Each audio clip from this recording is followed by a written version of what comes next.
మొత్తం news paper వచ్చేసింది, గందరగోళం వచ్చేసింది. ఏంటంటే సంఘము రెప్పపాటులో ఎత్తబడిపోతుంది.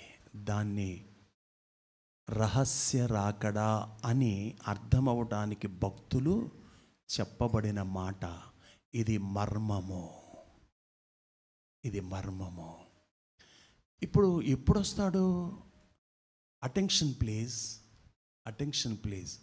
ఆయన ఎప్పుడు వస్తాడు? ఎలా వస్తాడు? ఎప్పుడు వస్తాడో? వస్తాడా? సిద్ధమా? ఎత్తబడడానికి సిద్ధమా? ఎప్పుడు వస్తాడు? అపోస్తలుల కార్యములు 1వ అధ్యాయము 7వ వచనాన్ని చదవండి. 1వ అధ్యాయము 7వ వచనం. కాలములను సమయములను తండ్రి తన స్వాధీనములో ఉంచుకున్నాడు,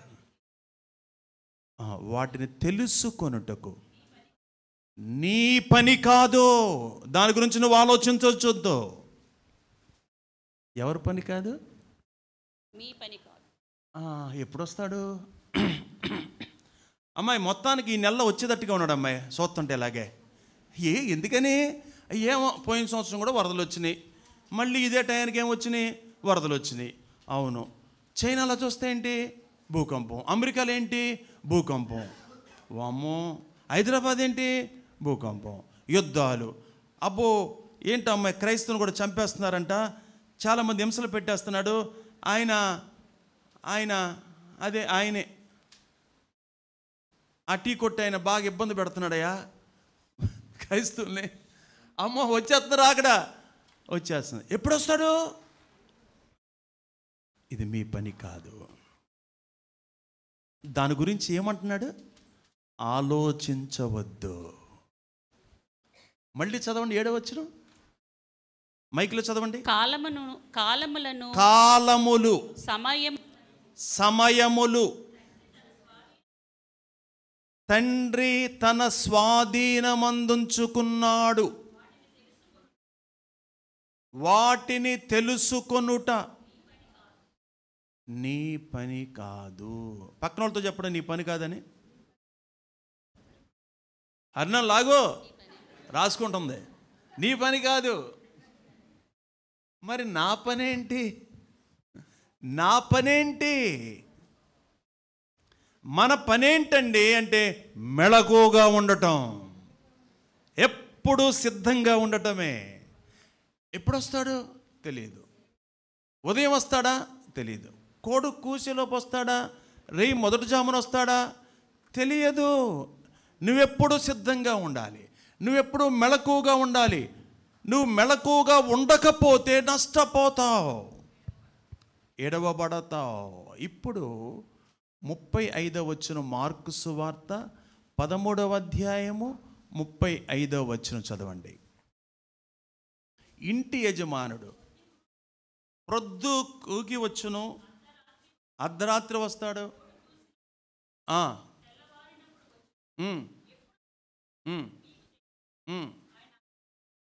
అకస్మాత్తుగా వచ్చి చూచునేమో కనుక మీరు మెలకుగా ఉండండి.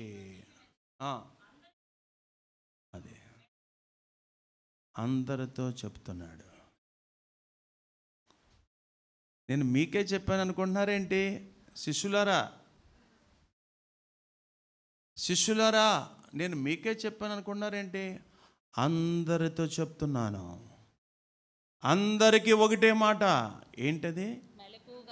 మీరు మెలకువగా ఉండండి. మీరు బాప్తిసం తీసుకున్నారా? మారు మనసు పొందారా? గుడ్. మేము పాస్టర్ గారి పిల్లలవండి,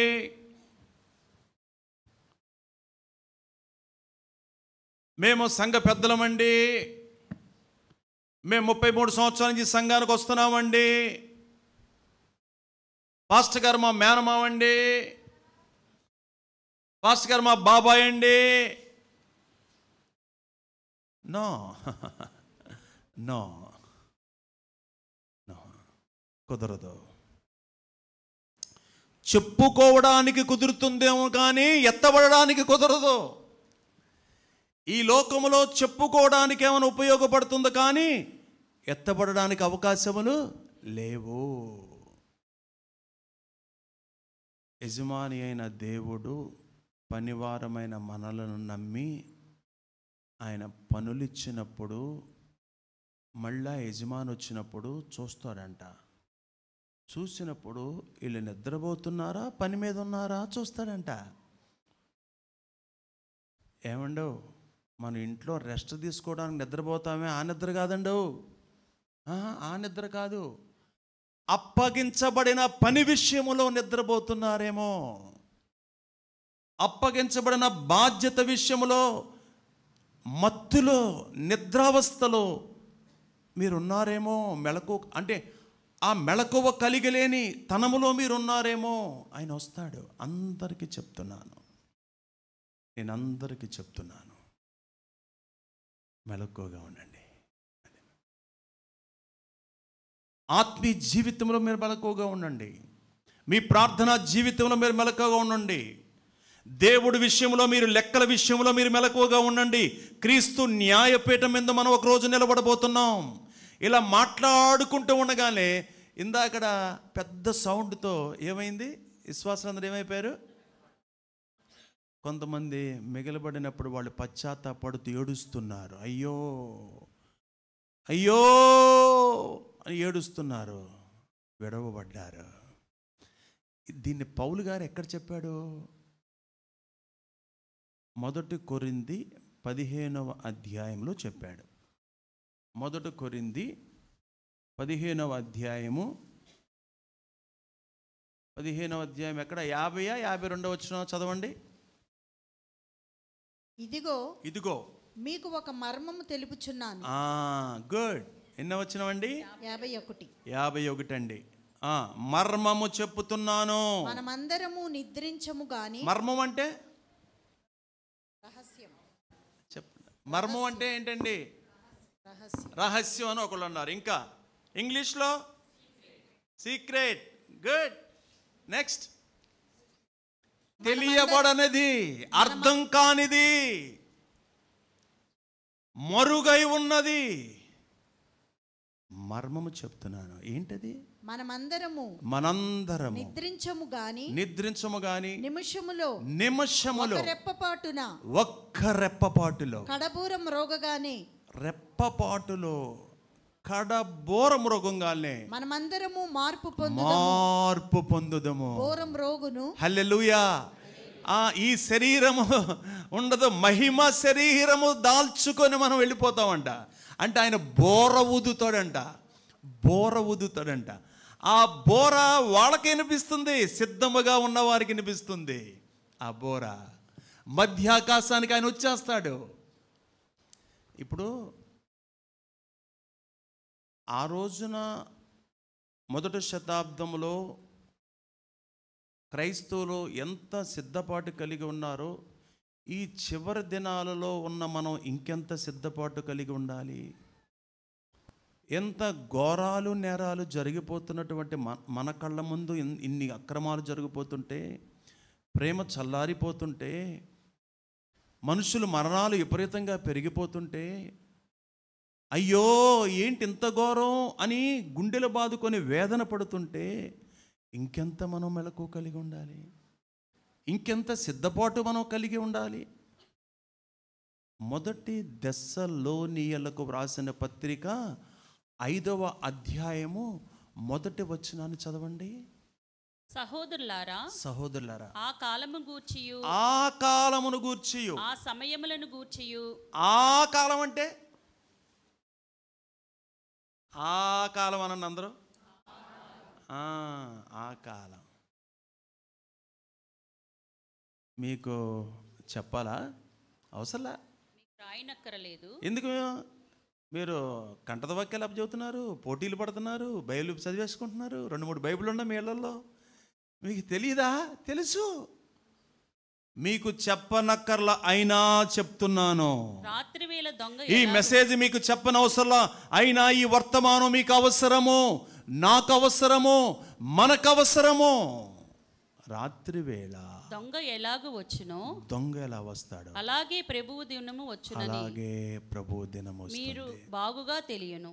మీకు బాగా తెలుసు లోకులు నెమ్మదిగా ఉన్నది, లోకం నెమ్మదిగా ఉంది. భయమేదీ లేదని రండి చెప్పుకొనుచుండగా రండి, మనం పలానా కార్యక్రమం చేసుకుందాం, పలానా చోటకు పెడదాం, అన్నీ బాగానే ఉన్నాయి, సాగిపోతున్నాయి, లోకం నెమ్మదిగా ఉంది, హ్యాపీగా ఉంది, వరద తగ్గిపోయింది, ముంపు తగ్గిపోయింది, బాగానే ఉంది అని చెప్పుచుండగా అని మాట్లాడుకుంటానే ఉంటామంట. మనం అమ్మలక్కలు మాట్లాడుకుంటారంట, తిలకరిస్తారంట, మినులు పోతూ ఉంటుందంట, అక్కాయ్ పోయివే తిప్పుతూ ఉంటుందంట, పిన్ని వెళ్ళిపోతుంది, ఈ అక్క తిప్పుతానే ఉంటుందంట.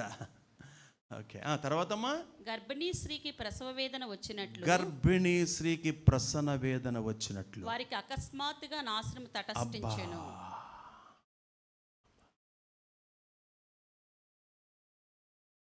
అకస్మాత్తుగా సడన్గా నాశనము తటస్థిస్తుంది. గనుక వారు ఎంత మాత్రము తప్పించుకొనలేరు. ఎంత మాత్రము తప్పించుకోలేరు. సహోదరులారా, ఆ దినము దొంగవలే మీ మీదకి వచ్చుట మీరు చీకటిలో ఉన్నవారు కారు, మీరందరూ వెలుగు సంబంధులను పగటి సంబంధులనై ఉన్నారు. హల్లెలూయా.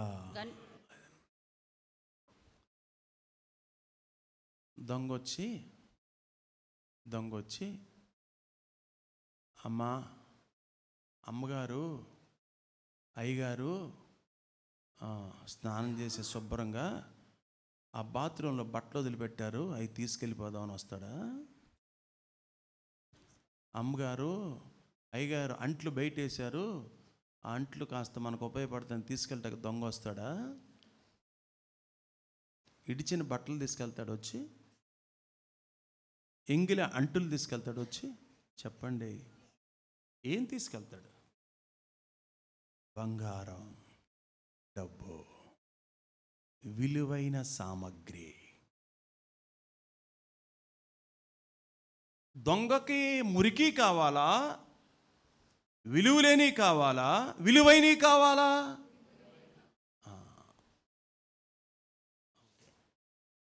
ప్రభు కూడా ఎందుకు దొంగ వచ్చినట్లు అని పోల్చుకున్నాడు? దొంగ వచ్చినట్లు అని ఎందుకు పోల్చుకున్నాడంటే, దొంగ దేనికోసం వస్తాడు? విలువైన వాటిగా, విలువైన పరిశుద్ధుల కొరకు ఆయన రాబోతున్నాడు. వెలుగు సంబంధుల కొరకు రాబోతున్నాడు, పరిశుద్ధుల కొరకు రాబోతున్నాడు. విలువ పెట్టి బంగారమైన విలువైన రక్త మాంసములతో మీరు కొనలేదు, అమూల్యమైన రక్తము చేత మిమ్మల్ని కడుక్కున్నాడు. విలువైన మీ కొరకు శ్రమలు, కష్టాలు, బాధలు అనుభవించి నలిగిపోతూ ఉన్న మీకోసం ఆయన రాబోతున్నాడు. హల్లెలూయా. తర్వాత ఇంకొక వాక్య భాగం చూద్దాం. మొదటి కొరింథీయులకు రాసిన పత్రిక మనం చదివేసుకున్నాం కదండి. హెబ్రీ పత్రిక చూడండి, 4వ అధ్యాయం 16వ వచనం. హెబ్రీ పత్రిక 4వ అధ్యాయము 16వ వచనం. గనుక మనము అంటే వెలుగులోకి వచ్చిన మనము క్రీస్తు యేసు రక్తములో కడగబడి విమోచింపబడిన పరిశుద్ధులమైన మనము కనికరింపబడ్డాము. కనికరింపబడేటువంటి మనము నెక్స్ట్ స్టెప్ ఏంటంటే, సమయోచితమైన అంటే సమయాన్ని బట్టి, అనుకూలతను బట్టి, సందర్భాన్ని బట్టి సహాయము కొరకు కృప పొందునట్లు, అమ్మా సహాయము కొరకు కృప పొందునట్లు ధైర్యముతో కృపాసనమునొద్దకు చేరుదుము. బాగుందా మాట? ఈ వాక్యం బాగుందా? నా వైపు చూస్తూనండి. సహాయము కొరకు. సహాయం ఎక్కడి నుండి వస్తుంది మనకి? సహాయం ఎక్కడి నుంచి వస్తుంది? కృపాసనము దగ్గర. కృపా సింహాసనం అంటే అక్కడ కొరత ఉండదు, ఎవరికి ధైర్యం ఉంటుంది? ఆ కృపాసనం దగ్గరికి వెళ్తాకి ఎవరికి ధైర్యం ఉంటుంది? వెలుగులోకి వచ్చారే, పరిశుద్ధపరచబడ్డారే, వాళ్ళు ఈ బతుకున్నంతకాలం, ఇంకా మీరు ఎన్ని సంవత్సరాలు ఉంటారో మీకు నాకు తెలియదు కాబట్టి, ఆ అంతకాలం ప్రతిసారి కృపాసనము దగ్గరికి వెళ్ళి సహాయము కొరకు కనిపెట్టాలి. హల్లెలూయా. కనిపెట్టాలి. కనిపెడతామంటే ఎదురు చూడండి. కృపాసనం దగ్గర ఎదురు చూడండి. ఇదే మీ పని, ఇదే క్రైస్తవుడి పని, ఇదే పరిశుద్ధుల పని, ఇదే వెలుగు సంబంధుల పని. ఏంటంటే కృపాసనం దగ్గరికి ఉండటం, కనిపెట్టడం, ఇదే మన పని. ఇంకేమి లేదు ఇక మన పని. కనిపెట్టుకోవటం, మూలగొట్టం, ఎదురు చూడటం. ఇప్పుడు ఇందాక మనం చదువుకున్నాం మత్తయి సువార్త 24వ అధ్యాయము 36వ వచనాన్ని చదవండి. 36వ వచనం.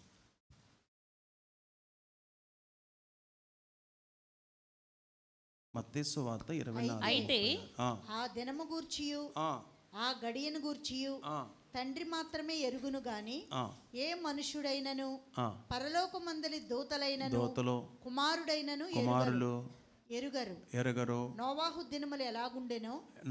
దినములు ఎలాగుండెనో మనుష్య కుమారుని రాకడయు అలాగే ఉండును. మీరందరూ అటెన్షన్స్ ప్లీజ్. నోవాహు దినములు ఎలా ఉన్నాయి? ఇప్పుడు మనిషి కుమారుడు దినాలు అలాగే ఉంటాయంటే నోవాహు దినాలు ఎలా ఉన్నాయని మనం చదువుకున్నాం.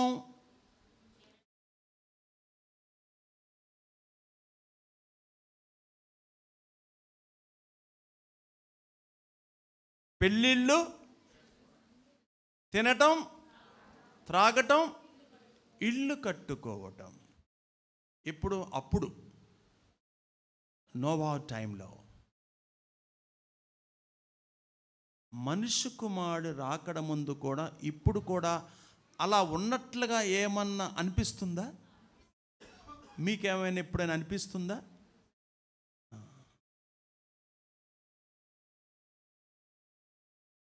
ఏమండి, ఫుడ్ సెంటర్లు ఎన్నున్నాయో హాస్పిటల్ కూడా అన్నీ ఉన్నాయి విజయవాడలో. ఫుడ్ సెంటర్లు ఎన్నున్నాయో, బడ్డీ కొట్లు. ఇప్పుడు ఒకవేళ రియల్ ఎస్టేట్ ఏమైనా పడిపోయిందండి, ఆటో నగర్లో పనులు లేవండి, మోటార్ ఫీల్డ్ సరిగ్గా లేదండి, సాఫ్ట్వేర్ పడిపోయిందండి అంటే ఫుడ్ సెంటర్లు పడవు. రోజు తినాలి, లేకపోతే మనిషి బ్రతకడు. ఇక ఆడు వండిని ఫ్రిడ్జ్లో పెడుతున్నాడా, మీకు శుభ్రంగా ఫ్రెష్గా చేస్తున్నాడా, మిమ్మల్ని కూర్చోబెట్టి ఏం చేస్తున్నా ఈ తర్వాత విషయం, అవి వదిలిపెట్టేద్దాం. మనకు భోజనం చాలా కావాలి, మనం బ్రతకాలి.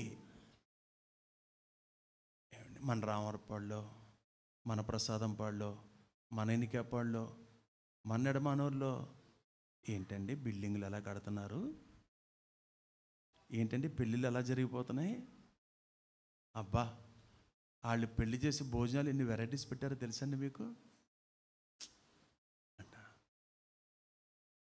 అలాగే ఉంటాయి, అలాగే ఉంటాయి, అలాగే ఉంటాయని తెలుసా మనకి? ఎలా తెలుసు? లేఖనం చెప్పింది కాబట్టి. రైట్, మర్చిపోకండి. దీని విషయంలో మెలకువ కలిగి ఉండండి. తర్వాత చదవండి. జలప్రలయమునకు ముందుటి దినము వరకు నోవాహు వారు త్రాగుచు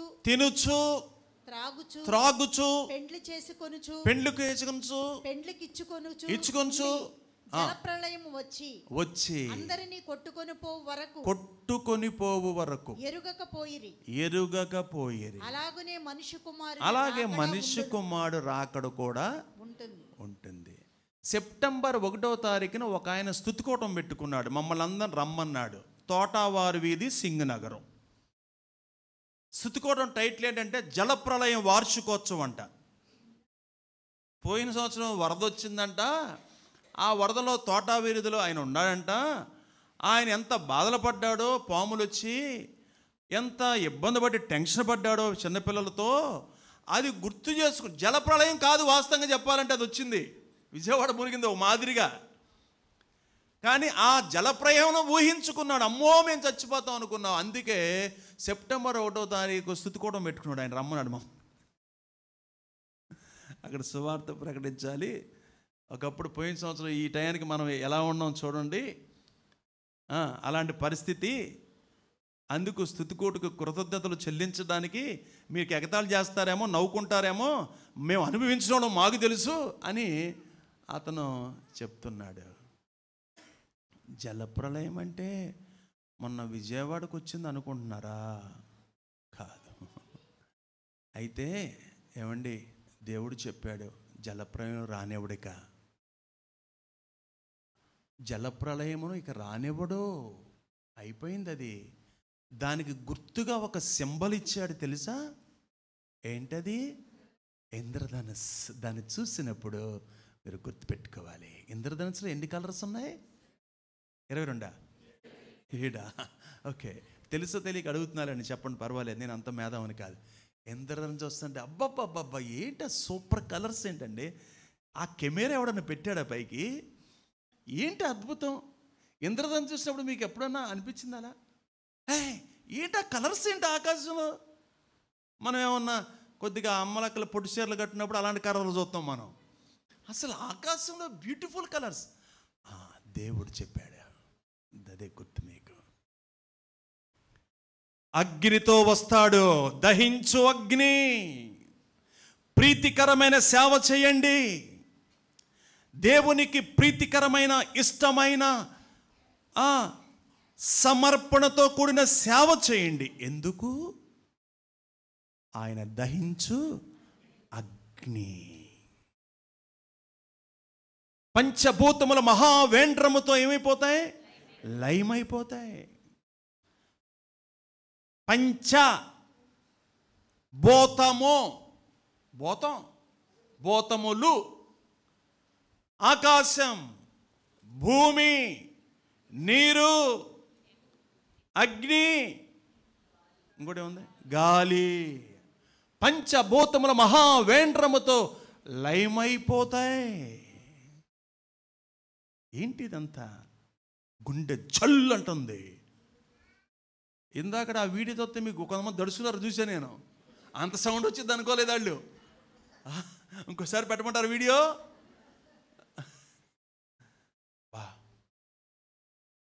అందుకే ఆలోచించండి, ఆ వీడియోను ఒకసారి ఆలోచించండి. విడవబడితే ఎంత ఘోరం. ప్రభువా ప్రభువా అని పిలుచు ప్రతి వాడికి పరలోక రాజ్యము లేదు అన్నాడు. అదేంటి ప్రభు అలా అంటున్నారు మీరు మర్యాద లేకుండా?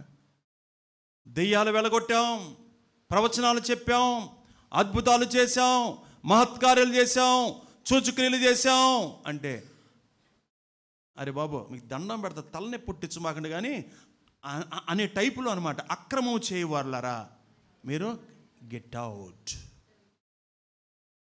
అరే బుర్ర తినమాకండి నాన్న. అక్రమము చేయవారులారా మీరు ఇక్కడి నుంచి వెళ్ళిపోండి. ఏమండి, మనం తేలిపోతామా లేదా?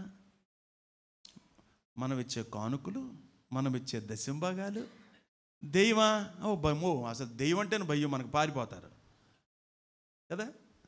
దెయ్యాలు వదిలిచ్చారంట వాళ్ళు, జరగబోయే విషయాలు చెప్పారంట, అద్భుతాలు చేశారంట. మనం ఎవరైనా అద్భుతాలు చేసామా? మనం సూచక్రియలు చేసామా? మరి తేలిపోమా? అలాంటి వారినే అలా అన్నాడంటే మనం ప్రీతికరమైన సేవ ఎక్కడ చేస్తున్నాం? 1 గంట ప్రార్థనలో కూర్చోడానికి మలకోగలుగుంటానికి కష్టమైతే పోనీ సంఘంలో వదిలిపెట్టేద్దాం. వ్యక్తిగతంగానే ఆయనతో కూర్చొని ఆయన పాద సన్నిధిలో పాదాలు పట్టుకొని, ప్రభువా మాకు సహాయము చేయి, నీ కృప దగ్గరికి వచ్చాం ప్రభువా అని ఇలా అడిగి ప్రార్థన చేసి పొందని వారెవరున్నారు? పొందని వారెవరున్నారు? అడగకే పొందటం లేదు. కానీ ప్రకటన గ్రంథం 3వ అధ్యాయము 3వ వచనం చూడండి. ఫ్యాన్ ఆపేసామ్మా. ప్రకటన గ్రంథం 3వ అధ్యాయం 3వ వచనం. నీవెలాగున ఉపదేశము పొందితివో, ఎలాగు వింటివో జ్ఞాపకం చేసుకొని దానిని గైకొనుచు మారు మనసు పొందుము. మళ్ళీ మొదటి నుంచి గట్టిగా చదవండి. నీవెలాగు ఉపదేశము పొందితివో, నీకు ఉపదేశం అందించబడింది, నువ్వు ఎలా ఉపదేశం పొందావో, ఎలాగు వింటివో, ఎలాగు విన్నావో జ్ఞాపకం చేసుకో, దాన్ని గైకొను మారు మనసు పొందు. నీవు జాగరూకుడవై ఉండని ఎడలా నేను దొంగవలే వస్తా. ఏ గడియలో నీ మీదకి వస్తాను, నీకు తెలియనే తెలియదు. ఏమన్నారు? ఏం గైకొన్నారు? వాక్యాన్ని ఏం తీసుకున్నారు మీరు? దాన్ని బట్టి మీరు మారు మనసు పొందాలి.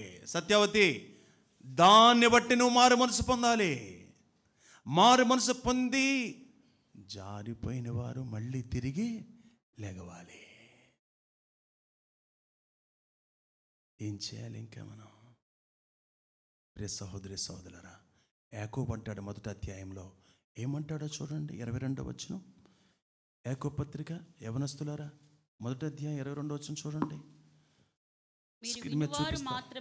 మీరు స్క్రీన్ మీద చూపిస్తారు చూడండి. యాకోబు పత్రిక మొదటి అధ్యాయం 22వ వచనం స్క్రీన్ మీద చూసి చదివేసేయండి.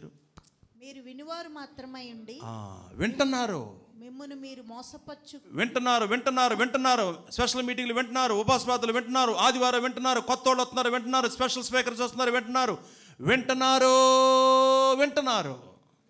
బాగుంది. మెసేజ్ బాగుంది. గుడ్, మంచిదేనండి. ఏంటండి మరి బాగుంటే తర్వాత ఏమన్నాడు? మీరు మోసపుచ్చుకోకుండా వాక్య ప్రకారము ప్రవర్తించు వారినై ఉండుడి. అది అనండి అందరూ. ఏది? వాక్యం ప్రకారము. నెక్స్ట్, ఎవడైనను వాక్యమును వినువాడై ఉండి దాని ప్రకారము ప్రవర్తింపని వాడైతే వాడు అద్దములో తన సహజ ముఖమును చూచుకొని మనుషుని పోలి ఉన్నాడు. పక్కకి వెళ్ళి మర్చిపోతాము, బయటికి వెళ్ళి మర్చిపోతాము. అది వింటున్నారు, వెళ్ళిపోతున్నారు. వారానికి ఒక్కళ్ళని తీసుకొచ్చిన ప్రయోజనం ఉందా?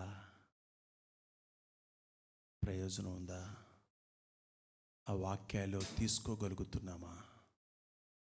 ఏమండి, గౌరవనీయులైన సిస్టర్స్, గౌరవనీయులైన తల్లులారా, గౌరవనీయులైన డియర్ బ్రదర్స్,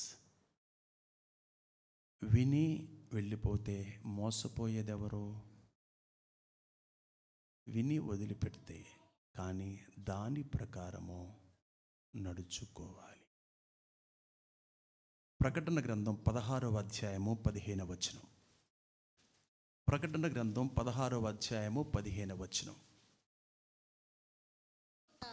ప్రకటన గ్రంథం 16వ అధ్యాయము 17వ వచనం.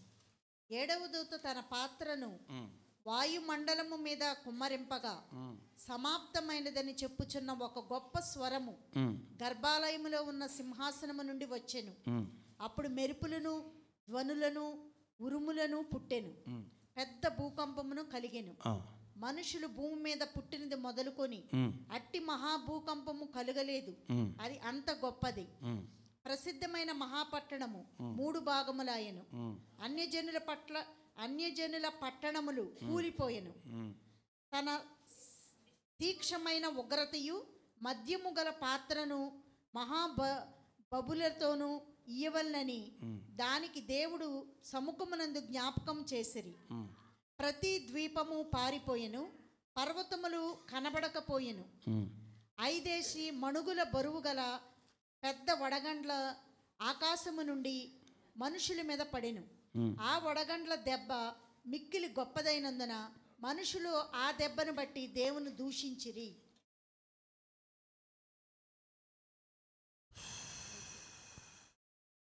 ఒక్క నిమిషం 15వ వచనం. హెబ్రీ భాషలో మెగిద్దోనను ఆర్మిగిద్దోన్ చోటును వారిని పోగు చేసాను. ఇదిగో నేను దొంగవలె వచ్చుచున్నాను. తాను దిగంబరుడిగా సంచరించుచున్నందున జనులు తన దిశములను చూతురేమో అని మెలకుగా ఉండి తన వస్త్రములు కాపాడుకొనివాడు ధన్యుడు. ప్రకటన గ్రంథం ఎవరు రాశారండి? ఎవరండి ఆయన? ఏ యోహాను? శిష్యుడైన యోహాను. ఎక్కడుండి రాశాడు? పద్మస దీపములో ఉండగా పరవశుడయ్యాడు. దేవుడు ఆత్మవశుడైపోయాడు. సువార్త ప్రకటిస్తున్నందుకు అతన్ని హింసించారు, బాధలు పెట్టారు. దేవుడు పరలోకాన్ని చూపించాడు. దిగంబరులుగా ఉన్నారేమో. ఒక సేవకుడు చెప్పగా విన్నాం, మారు మనస్సు పొందని వారు దేవుడికి బట్టలు లేనిలాగా కనిపిస్తున్నారంట. అందుకేమంటే దిగంబరులుగా సంచరించునందున జనులు తమ దిశమలను చూతురేమో అని మెలకుగా ఉండి తన వస్త్రములను కాపాడుకునేవాడు. అంటే రక్షణ వస్త్రం.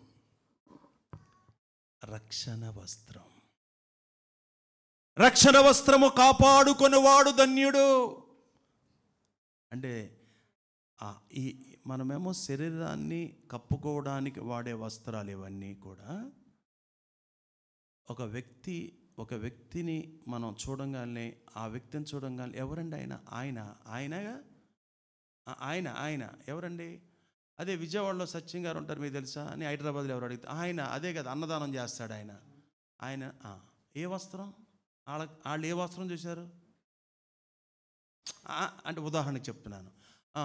పలానా ఆయన తెలుసండి, ఓఎం సత్యం హైదరాబాద్ ఆయనే కదా, ఆయన ఓఎం షిప్పుల్లో పనిచేశాడు, పరిచయం చేసి ఆ వస్త్రం ఆయన ఎప్పుడు నవ్వుతూ మాట్లాడుతూ ఉంటాడు కదా, ఆయనేనా? ఆయనేనండి. ప్రేమ వస్త్రం, క్షమించే వస్త్రం, రక్షణ వస్త్రం. కాపాడుకోండి. దాన్ని దొంగతనం చేసే దొంగ ఉండాడు, అపవాది దోచుకుంటాడు. దేవుడికి ఎలా కనపడాలో తెలుసా మీరు? వస్త్రము కలిగిన వారిలాగా, రక్షణ వస్త్రము కలిగిన వారిలాగా, దిగంబరులుగా కనపడకూడదు. జాగ్రత్త. అరిమిగద్దోను యుద్ధం ఎప్పుడు జరిగిద్దో అంటే మనం ప్రకటన గ్రంథం 2వ రాకడ వర్తమానానికి సంబంధించిన వాటిని మనం చూడాలి. సంఘం షార్ట్కట్లో చెప్పేస్తే మీరు అందరు న్యాయంగా చూస్తూ ఉండండి.